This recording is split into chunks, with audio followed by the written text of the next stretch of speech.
نحمده ونصلي ونسلم على رسول الكريم اما بعد فاعوذ بالله من الشيطان الرجيم بسم الله الرحمن الرحيم في بيوت اذن الله ان ترفع ويذكر فيها اسمه يسبح فيها بالغدو والآصال صدق الله مولانا العظيم قال النبي صلى الله عليه وسلم من بنى لله مسجدا بنى الله له بيتا في الجنة۔ خواتین و حضرات، آج ہمارا موضوع ہے فروغ علم اور اسلام میں مسجد کی اہمیت۔ ویسے تو عبادت جہاں کریں ہم کر سکتے ہیں، لیکن مسجد اللہ سبحانہ و تعالیٰ کی عبادت کی وہ جگہ ہے کہ جہاں پہ ایک نماز پڑھنے کا ثواب 27 نمازیں، اور جامع مسجد میں 500 نمازیں، اور بیت المقدس میں 25,000 نمازیں، اور مدینۃ الرسول میں 50,000 نمازیں، اور بیت اللہ میں 1,00,000 نمازوں کا اللہ سبحانہ و تعالیٰ ثواب عطا فرماتا ہے۔ اور مسجد ہی وہ جگہ ہے کہ جہاں پہ اللہ کا رحم اور اللہ کی رحمتوں کا بندوں پر نزول ہوتا ہے، اور جہاں پر اللہ کے سامنے رونے اور گڑ گڑانے اور رکوع اور سجود کرنے سے اللہ سبحانہ و تعالیٰ کی رحمتیں جو ہیں چھما چھم بارش کی طرح انسانوں پہ برستی ہیں۔ چونکہ مسجد کی فضیلت ایک مسلمہ امر ہے، اور اللہ تعالیٰ نے اس کو اسلام کے اندر ایک خاص جگہ عطا کی، اور اسی لیے آقا کریم علیہ الصلوۃ والسلام جب اوالی مدینہ میں آپ 14 دن آپ تشریف فرما ہوئے، اور سب سے پہلے آپ نے مسجد قباء کی بنیاد رکھی، وہ مسجد کہ جس کی بنیاد ہی پہلے دن سے تقوی پر ہے، اور وہاں پہ پاک لوگ تھے، اور وہ عظمتوں والی مسجد قباء کہ جس کی حضور اسلام نے پہلے ہی جا کے اس کے کام کے اندر حصہ لیا اور ترغیب دی ہمیں مسجد کی اہمیت کے حوالے سے۔ اور آج بھی جہاں پہ مسلمانوں کی آبادی ہوتی ہے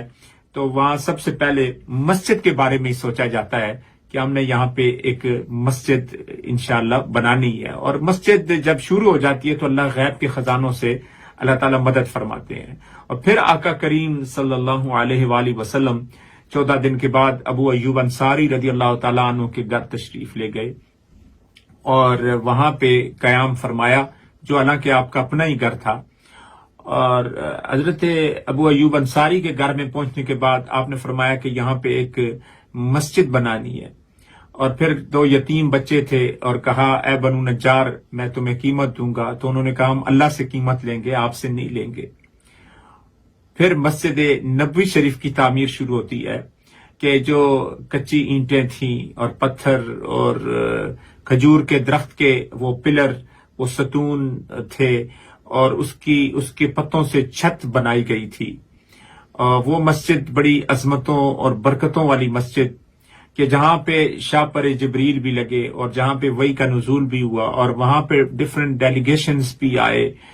اور حضور علیہ السلام کی وہ جگہ ما بین بیتی و منبری روضۃ من ریاض الجنہ بھی ہے، تو وہ عظمت اور برکتوں والی جگہ وہاں پہ موجود ہیں۔ اور حضور علیہ السلام جب مسجد قباء سے آ رہے ہیں مدینہ شریف کی طرف، تو وہاں پہ بنو نجار کی بچیاں پڑھ رہی ہیں طلع البدر علینا من ثنیات الوداع وجب الشکر علینا ما دعا للہ داعی ایھا المبعوث فینا جئت بالامر المطاع۔ وہ کیا شان تھی اور کیا مقام تھا کہ حضور علیہ الصلوۃ والسلام کے آنے کی خوشی کے اندر یہ اشعار جو ہیں وہ پڑھے جا رہے ہیں۔ اور سورہ نور کے اندر اللہ سبحانہ و تعالیٰ ارشاد فرماتے ہیں کہ فی بیوت اذن اللہ ان ترفع، فرمایا کہ اللہ مسجد کے تعلق سے حکم فرماتا ہے، اللہ مسجد کے تعلق سے فیصلہ دیتا ہے کہ مسجدوں کو بلند کیا جائے۔ اور مفسرین کرام نے کہا کہ ایک تو اس کی یہ بات اس آیہ کریمہ سے ہمیں ملتی ہے، مفسرین فرماتے ہیں کہ مسجد میں اللہ کو یاد کیا جائے، مسجد میں اللہ کا ذکر کیا جائے، مسجد میں اللہ کی عبادت کی جائے، اور مسجد میں جو ہے اعتکاف کیا جائے، اور مسجد کے اندر نیکی کی دعوت دی جائے۔ اور دوسرا اس کے بارے میں آتا ہے کہ مسجد کو عالیشان بنایا جائے، بیوٹیفل، مسجد کے مینارٹ اور اس کے ڈوم، اس کے گنبد اور مینار، اور اس کا محراب اور اس کا وضو خانہ اور اس کے اندر صفائی جو ہے اس کا خاص کر کے خیال رکھا جائے۔ تو دوسری بات اس کے اندر ہمیں یہ ملتی ہے۔ اور احادیث مبارکہ مسند احمد کے اندر آتا ہے، حضرت عبداللہ ابن عمر رضی اللہ تعالیٰ عنہ راوی ہے، فرمایا کہ من بنا للہ مسجدن بنى اللہ لہ بیتا فی الجنہ، جس نے اللہ کا گھر بنایا اللہ اس کے لیے جنت میں گھر بنائے گا۔ اور ایک اور حدیث پاک ہے کہ جس میں فرمایا کہ جو آدمی اللہ کا گھر بناتا ہے تو پھر کیا ہوگا، فرمایا کہ مثلہ اللہ تعالیٰ اسی طرح اس کا گھر جو ہے جنت میں بنائے گا۔ اور حضرت عثمان غنی رضی اللہ تعالیٰ عنہ سے بھی یہ حدیث پاک جو ہے ان سے بھی ہے مسند احمد میں۔ اور مسند احمد میں یہ بھی ملتا ہے کہ جس نے اینٹ اور سیمنٹ آج کل کا جو مٹیریل ہے اور اس وقت کا جو تھا تو اس سے حصہ لیا، اور یہاں تک آتا ہے کہ حضور علیہ السلام کا فرمان ہے کہ ایسے نہیں ہے کہ کوئی پوری مسجد بنائے، اگر کوئی ہاف بریک آدھی اینٹ بھی لگا دے۔ اور حدیث پاک میں آتا ہے جس نے ایک برڈ کے نیسٹ، جس نے ایک پرندے کے گھونسلے جتنا بھی اللہ کا گھر بنایا تو اللہ تعالیٰ اس کے لیے جنت میں محل تیار کرے گا۔ وہ کیسا ہوگا؟ فرمایا کہ وہ تو ہماری سوچوں سے بھی وراء الورا ہے۔ کہا کہ جنت میں جو گھر ہوگا وہ یاقوت کا ہوگا اور ڈائمنڈ کا ہوگا، اور اس کی شان کیا ہوگی کہ جو ہمارے وہم اور گمان بھی نہیں آ سکتی۔ اور اسلام میں مسجد کی اہمیت کیا ہے اور فروغ علم کا جو ذریعہ ہے وہ مسجدیں ہی ہیں، اور مسجد کی برکتیں کیا ہیں اور مسجد کے آداب کیا ہیں، اور مسجد جو ہے اس کی اہمیت کیا ہے اسلام کے اندر۔ اگر دیکھا جائے تو مسجدیں رشد و ہدایت کا مصدر اور منبع ہیں، مینار نور ہے مسجدیں۔ اور اگر دیکھا جائے تو دین کی ضیائیں اور نبوت کی میراث اگر تقسیم ہوتی ہے تو وہ مسجدوں سے ہوتی ہے۔ وہاں پہ حافظ قرآن بن رہے ہیں، عالم دین بن رہے ہیں، اور وہاں پہ اسکالر تیار ہو رہے ہیں، اور مسجدیں ہی ہیں کہ جہاں سے مفتی تیار ہو رہے ہیں، اور مسجدیں ہی ہیں کہ جنہوں نے چٹائی پہ بیٹھ کے نانے جمی کھا کے اور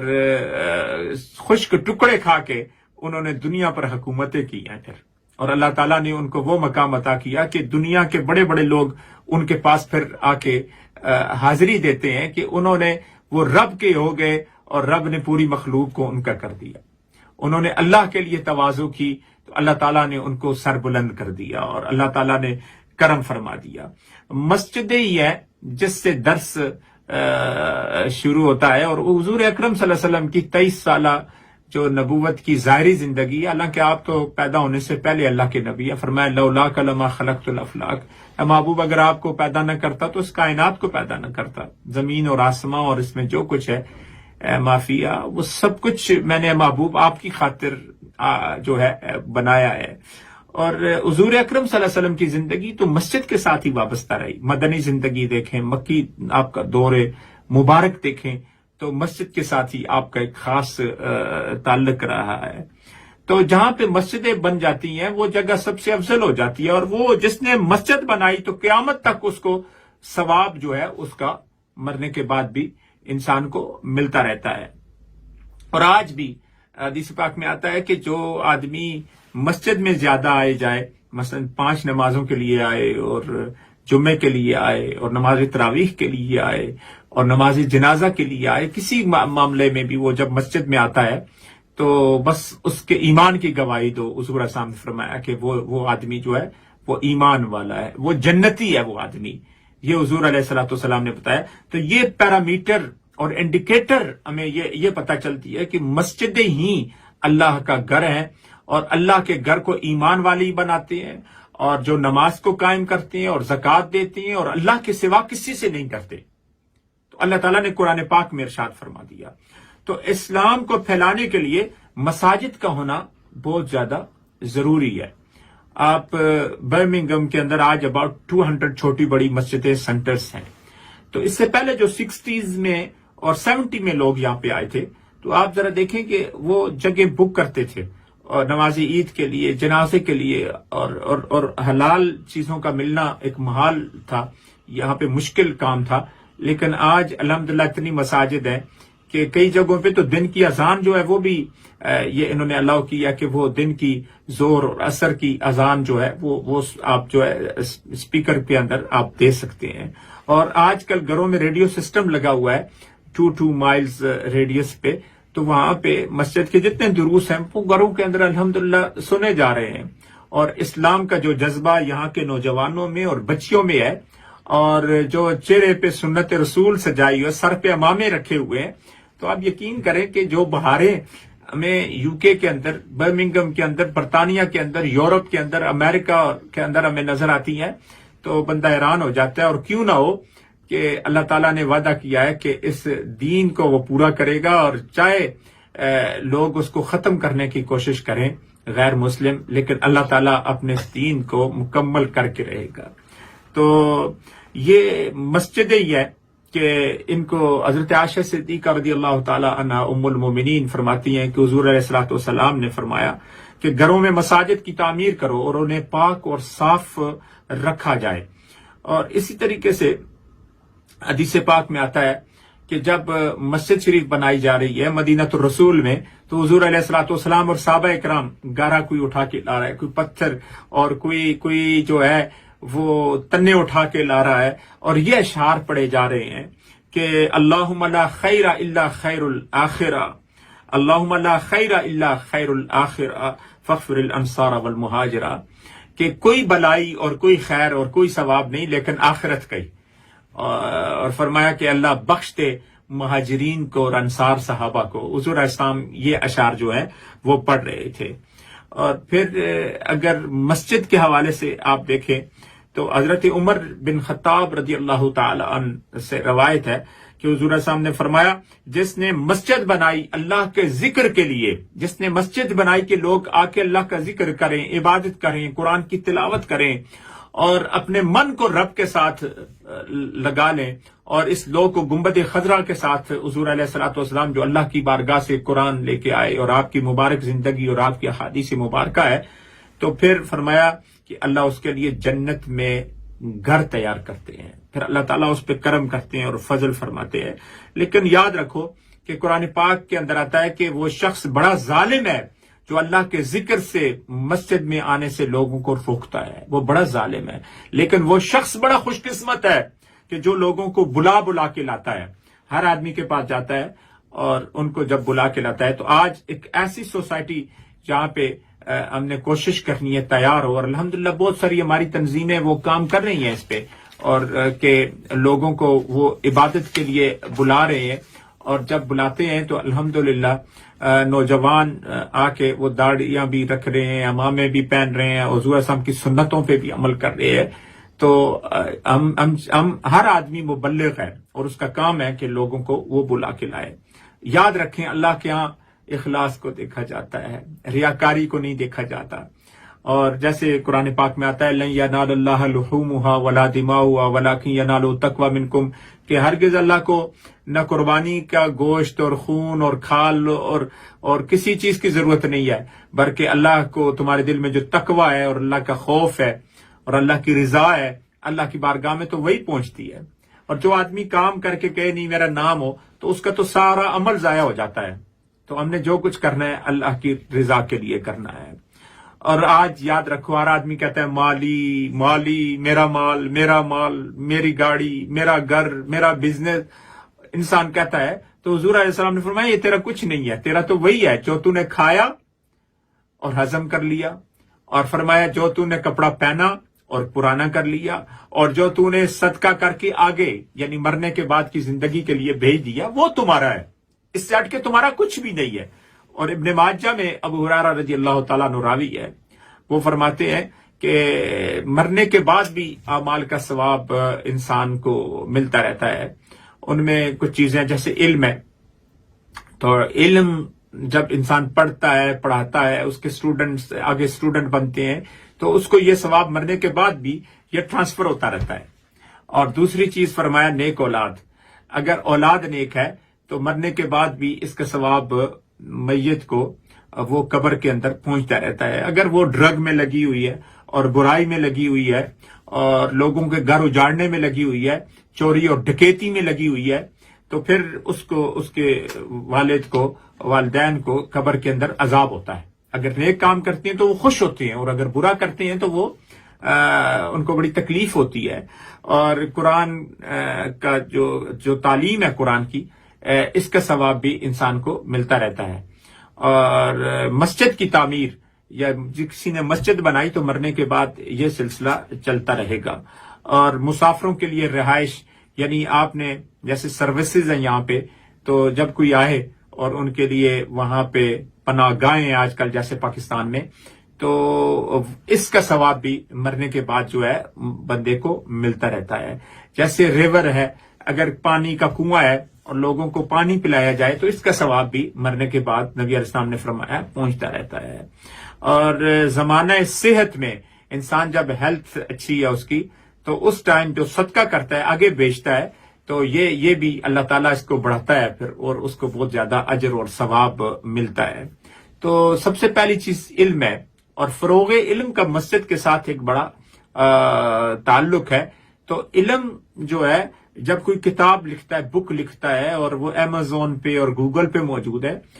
تو اس کا ثواب بھی، اگر اچھی بک ہے اور لوگوں کو وہ نیکی کی طرف لا رہی ہے، اس کا ثواب بھی ملتا ہے. جیسے آج کل NGOs ہیں، چیریٹیاں بنی ہوئی ہیں، تو وہ جب اچھا کوئی کام کرتے ہیں تو اس کا ثواب بھی مرنے کے بعد مسلمان کو ملتا رہتا ہے. اور جو علماء تیار ہوتے ہیں، اس کا ثواب بھی ملتا رہتا ہے. اور اسی طریقے سے 5 وقت کی مسجد میں جب اذان ہوتی ہے اور جب جواب آپ دیتے ہیں تو اس کا ثواب بھی انسان کو ملتا ہے. 5 وقت کی نماز جب کوئی پڑھنے کے لیے آتا ہے، اس کا ثواب بھی انسان کو ملتا رہتا ہے. حضور اکرم صلی اللہ علیہ وسلم کے دور میں مسجد جو تھی وہ کچی تھی، اور لکڑی، کھجور کی لکڑیوں کی وہ بنی ہوئی تھی. حضرت عمر رضی اللہ تعالیٰ عنہ کے دور میں مسجد کی تھوڑی سی تعمیر کی گئی، اور ابو بکر صدیق رضی اللہ تعالیٰ عنہ کے دور میں ویسی رہی. اور پھر حضرت عثمان غنی رضی اللہ تعالیٰ عنہ کے دور میں چونکہ مال باہر سے آ رہا تھا، تو پھر آپ نے وہاں پہ منقش، یعنی جو سٹون تھے ان پہ رائٹنگ ہوئی اور لکھائی ہوئی، اور اس کے بعد چونا کا استعمال بھی ہوا، اور مسجد اس دور کے اندر بنائی گئی تھی. اور ساگوان کی چھت کے، لکڑی کا جو ہے چھت وہاں پہ، چونکہ وہ آرام کا دور تھا، لڑائیاں اتنی نہیں تھیں، تو اس طریقے سے مسجد بنائی گئی. ایک اللہ کے ولی گزرے ہیں اور وہ فرماتے ہیں کہ مسجد اللہ کے گھر ہیں، ان کو اپنے گھروں سے خوبصورت بناؤ، جیسے تمہارے گھر ہیں اس سے خوبصورت اللہ کے گھر بناؤ. یہ حکم ہے ہمارے لیے کہ ہم مسجدوں کے اندر جب روشنی کریں گے. حضور علیہ السلام نے فرمایا کہ جس نے آج دیکھا کہ مسجد میں روشنی تھی، تو فرمایا جس نے روشن کیا اللہ کے گھر کو، اے اللہ ان کی قبر کو بھی تو روشن فرما. تو مسجدوں کے ساتھ ہمارا تعلق زیادہ سے زیادہ ہونا چاہیے. اور اس طریقے سے مسجد کے اندر آنے والے کا مقام کیا ہے؟ حضور علیہ السلام نے فرمایا جو مسجد میں آتا ہے وہ ایسے ہے جیسے فش واٹر کے اندر ہے، جیسے مچھلی پانی میں ہے، اور جو مسجد سے باہر ہے ایسے ہے جیسے فش پانی سے باہر ہے. اور جب باہر ہوتی ہے فش تو وہ مر جاتی ہے. یعنی انسان جب مسجد میں رہتا ہے تو اللہ کی رحمتوں میں رہتا ہے، اللہ کے فرشتوں کے جرمٹ میں رہتا ہے، اور جب باہر جاتا ہے تو شیطان کے وار اس پہ ہوتے ہیں اور وہ گناہوں کی طرف چلا جاتا ہے. حدیث پاک میں حضرت سلمان فارسی رضی اللہ تعالیٰ عنہ ارشاد فرماتے ہیں، جس نے وضو کیا اور اچھی طرح وضو کیا اور مسجد میں آیا، اور جب مسجد میں آیا تو ایسے ہے جیسے اس نے اللہ کی زیارت کی. اور دوسری حدیث پاک ہے کہ جو مسجد میں آیا وہ جو ہے اللہ سبحانہ و تعالیٰ کا مہمان ہے. اللہ سبحانہ و تعالیٰ ہمیں مساجد بنانے کی توفیق عطا فرمائے. اور اسی سلسلے میں قادریہ ٹرسٹ، جامع مسجد قادریہ ٹرسٹ نے ایک کام جو 2005 میں شروع کیا تھا، 2005 میں،